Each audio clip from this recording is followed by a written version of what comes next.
ولا تصعر خدك للناس ولا تمش في الارض مرحا، اور اپنے گال پھلا کر نہ رکھو. یہ عام طور پہ ترجمہ کر دیا جاتا ہے کہ غرور کی کیفیت جب ہوتی ہے تو انسان جو ہے وہ کشادہ پیشانی سے لوگوں سے نہیں ملتا، سیدھا بات نہیں کرتا، بڑا ذرا سا گردن میں خم. سعر اصل میں کہتے ہی ہیں، اونٹ کو ایک بیماری ہوتی ہے جس سے اس کی گردن ٹیڑھی ہو جاتی ہے، یہ سعر ہے.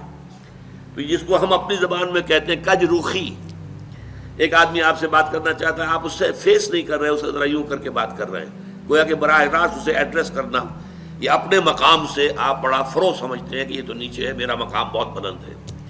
اسی طرح یہ جو کج کولاہی ہوتی ہے، کولاہ جو ہے وہ ذرا ٹیڑھا ہو، ٹوپی جو ہے وہ ٹیڑھی ہو سر کے اوپر، تو یہ کج روخی اور کج کولاہی یہ تمام چیزیں جو ہے یہ ولا تصعر خدک للناس. جب کسی انسان کو خیر کی توفیق مل جاتی ہے، بھلائی کی توفیق مل جاتی ہے، جب وہ فطرت کے راستے پر چل رہا ہے اور نیکی کے راستے پر چل رہا ہے، تو اب سب سے بڑا خطرہ جو اسے لاحق ہو جاتا ہے، شیطان جو ہے اس کے لیے سب سے بڑا گڑھا جو کھودتا ہے جس میں کہ وہ گرا سکتا ہے اس کو، اگر انسان جو ہے چوکس اور چوکن نہ ہو، تو وہ یہ کہ غرور پیدا ہو جائے، زوم پیدا ہو جائے اپنی نیکی پر، اپنے تقوی پر، اپنی بھلائیوں پر، اپنی عبادت گزاری پر. اگر زوم پیدا ہو گیا and you look down upon the others، دوسروں کو آپ بنظر استحقار دیکھنے لگے، تو آپ کی ساری اچیومنٹس زیرو سے ضرب کھا کر زیرو ہو جائے گی، gone with the wind، ختم. اس لیے یہ بہت بڑی بات ہے.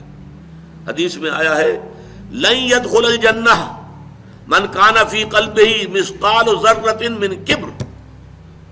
وہ مثقال ذرہ پھر آ گیا، یا جنت میں ہرگز داخل نہیں ہو سکے گا وہ شخص جس کے دل میں ذرے کے ہم وزن بھی تکبر ہوگا. اور حدیث قدسی ہے الکبر ردائی، تکبر تو میری چادر ہے، مجھ پر راست آتی ہے. المتکبر اللہ کے ناموں میں سے ہے. هو اللہ الذی لا الہ الا هو الملک القدوس السلام المومن المہیمن العزیز الجبار المتکبر. وہ المتکبر ہے، المتعال ہے، بہت بلند ہونے والا اور بہت تکبر کرنے والا. لیکن بندے کے لیے نہیں. بندے کے دل میں اگر تکبر آ گیا تو اس کی ساری نیکی، سارا تقوی زائل ہو جائے گا. ولا تصعر خدک للناس، تواضع ہونی چاہیے. شیخ سعدی نے بڑی خوبصورت اس کے لیے مثال دی ہے. درخت ہے، آم کا درخت ہے، امرود کا درخت ہے، انار کا ہے، سنترے کا ہے. جب اس پر پھل آتا ہے تو شاخیں جھک جاتی ہیں. اسی طرح انسان کو اگر اللہ تعالیٰ خیر عطا کر دے، اچھے ثمرات اس کی سیرت میں، اس کے کردار میں، اس کی شخصیت میں، علم کے اعتبار سے، کردار کے اعتبار سے بھلائیاں آ جائیں، پھل آ گیا ہے، تو اب اس کو جھک جانا چاہیے، تواضع ہونا چاہیے. اس کے بجائے اگر تکبر ہو گیا، گردن اکڑ گئی، تو معلوم ہوا کہ بس سارا اپنا کیا دھرا جو ہے وہ ضائع ہو جائے گا.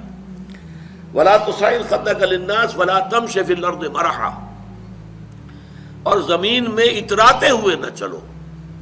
اکڑ کر چلنا، اترا کر چلنا. مرح جو ہے وہ فرح سے آگے ہے.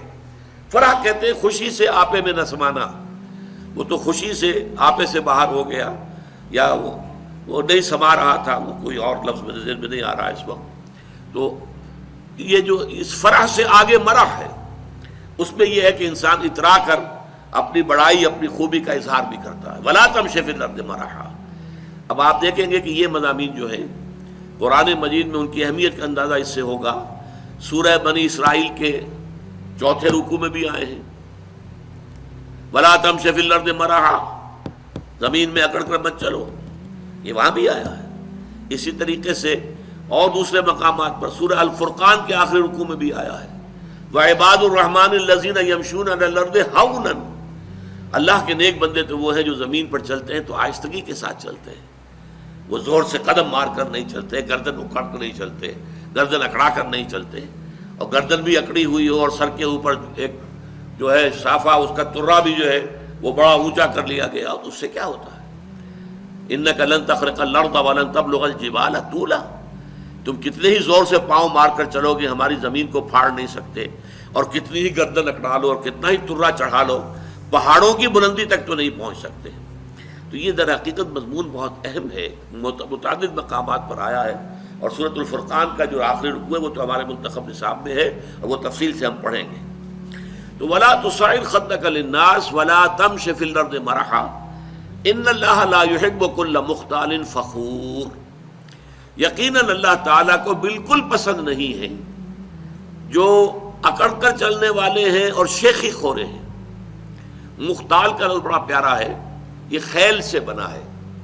خیل جو ہے اعلیٰ نسل کا گھوڑا، بہت اونچی جس کی پیڈگری ہو، اگر آپ اس کی چال دیکھیں گے اس کی چال میں ایک تمکنت ہوتی ہے.